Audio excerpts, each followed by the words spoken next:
Good evening, everyone. Welcome to 190 Wrestling, Episode 1. Have you ever imagined what pro wrestling used to be and what should it be today? There was an organization by the name of the National Wrestling Alliance that was formed in 1948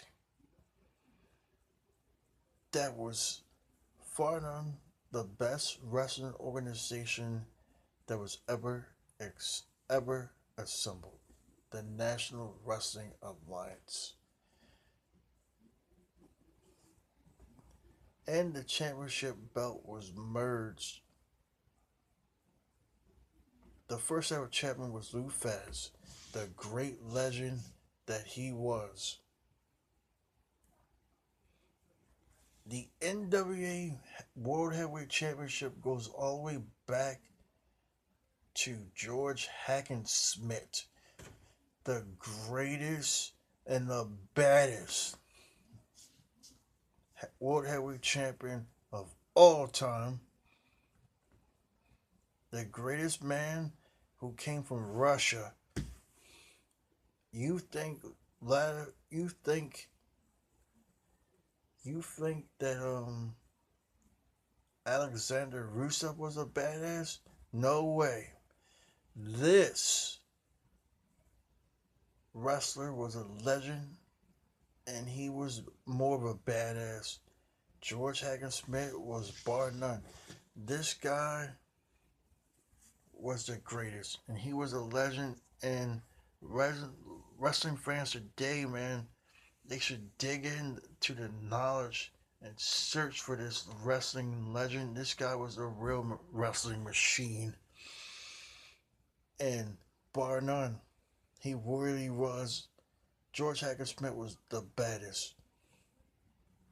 This guy beat the guy who was the ACW American champion, destroyed him within minutes. Just destroyed him within minutes. And I said, wow, this guy was the best.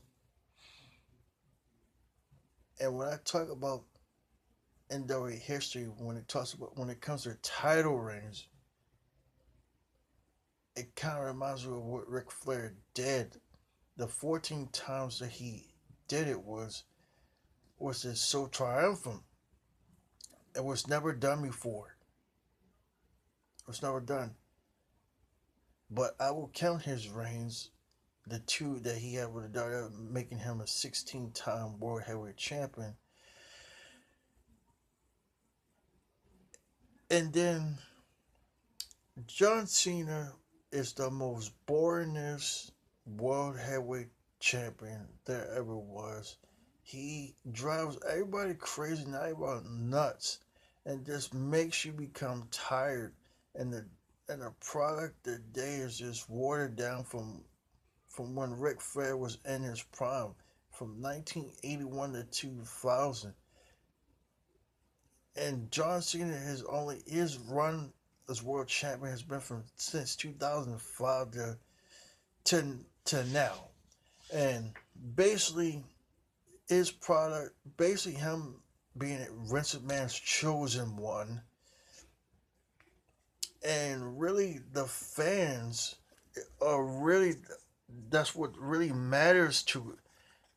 I'm a fan, and really we should have a say in who the world ever champion. That's the one thing that that's the one thing that NW did right. They would listen to the fans and say, "Oh, this guy is getting a buzz. Let's make him the world heavyweight champion." And it was done. You think about it. When WCW was at its apex and when it was good during the Monday Night Wars, you had Bill Goldberg had a pop like I never heard it when he just started his undefeated streak. I never seen nothing like it, and everybody tries to emulate that. They try to emulate that undefeated streak, and Bill Goldberg went 174-0 because that was this stupid booking. This stupid booking. That man should have had the title until Starrcade '99 and lost to Bret Hart. And that's what I that's my opinion why WCW they kind of died because Vince Russo was the worst president in that company's history and the downfall of that company. And WCW, if they were if they would have had somebody like Jim Crockett and David Crockett side by side working together, talking with each other, and that's really what wrestling fans they kind of miss because when you had and they were brothers, Dave and Jim Crockett, they were brothers, and from 1973 to '88, they ran that company like perfection, like nobody's business, and that's what I kind of wish that there would be a tandem like that that could.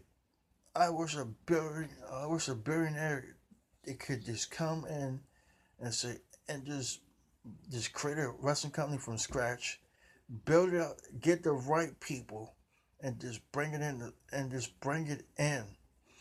and give the fans a wrestling brand that they can care about and they can love because the Vince McMahon today, I'm just gonna say it, they just don't give a fuck about anything. They just want your money and they don't care.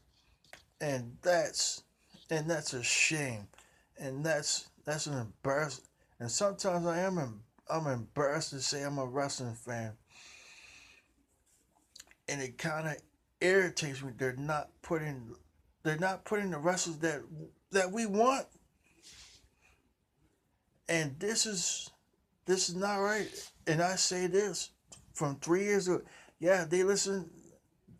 Daniel Bryan got a pop, but I wanted 3 years ago. I wanted to see Dave Batista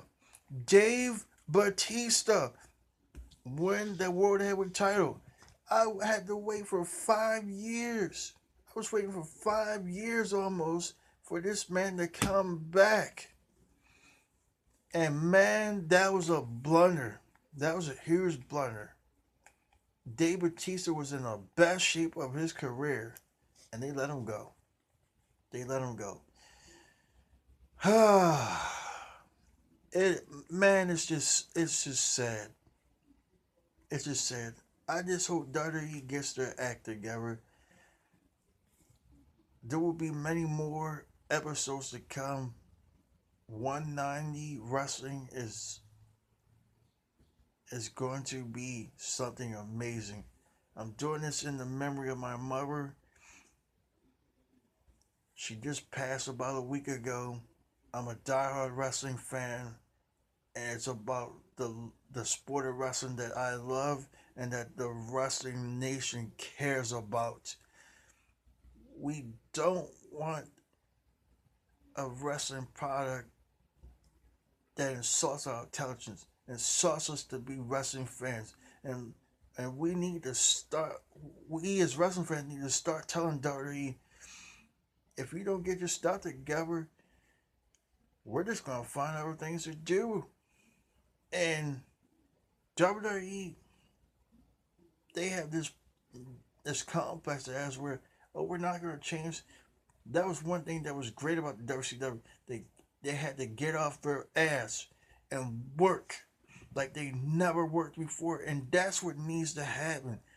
And that's why I wish there was a wrestling owner that was a billionaire that could steal all the wrestlers from the company.